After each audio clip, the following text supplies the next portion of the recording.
తిరుపతిని పాలెగాళ్ళు పరిపాలించే కాలంలో ఒక పాలెగాడు అమ్మాయిలపై అత్యాచారం చేసేవాడని, ఆ పాలెగాడిని చంపి మహిళలను కాపాడేందుకు గంగమ్మ తల్లి తిరుపతికి 2 కిలోమీటర్ల దూరంలోని అవిలాల గ్రామంలో జన్మించిందని భక్తులకు నమ్మకం. అలా అమ్మాయిలను బలాత్కరిస్తున్న పాలెగాడు అమ్మవారిపై కన్నేసి ఆమెపై అత్యాచారానికి ప్రయత్నించడంతో గంగమ్మ తల్లి తన విశ్వరూపాన్ని చూపించింది. పాలెగాడు వెంటనే భయపడి ఎక్కడికో వెళ్లిపోయి దాక్కుంటాడు. అప్పుడు ఆ గంగమ్మ తల్లి పాలెగాడిని వెతకడం కోసం రకరకాల వేషాలలో తిరుగుతుంది. మొదటి రోజు బైరాగి వేషంలో, రెండవ రోజు బండ వేషంలో, మూడవ రోజు తోటి వేషంలో వెతుకుతుంది. అయినా ఆ పాలెగాడు బయటికి రాడు. అప్పుడు గంగమ్మ తల్లి 4వ రోజు దొరవేషం వేసుకుంటుంది. దొర వచ్చాడు అని అనుకుని పాలెగాడు వెంటనే దాక్కున్న చోటు నుంచి బయటకు వస్తాడు. వెంటనే గంగమ్మ తల్లి అతన్ని చంపి ప్రజలకు ఆ పాలెగాడి బాధ నుండి విముక్తి కలిగించింది. అమ్మవారు ఏ విధంగా అయితే పాలెగాడిని చంపడానికి మారువేషాలలో వెతుకుతూ తిరుపతిలో ఆ విధంగా ఒక్కో రోజు ఒక వేషాన్ని ధరించి అమ్మవారి దర్శనానికి వస్తారు.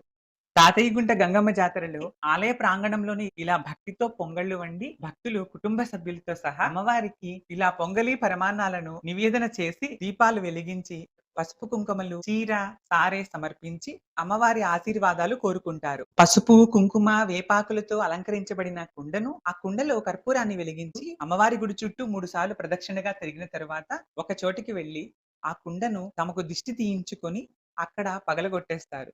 ఈ విధంగా చేయడం వలన తమకు ఉన్న దిష్టి దోషాలు తొలగుతాయని, గంగమ్మ తల్లి ఆశీర్వాదం తమపై ఉంటుందని భక్తులు విశ్వసిస్తారు. అన్ని వీడియోల కోసం ఈ ఛానల్‌ని సబ్స్క్రైబ్ చేయండి.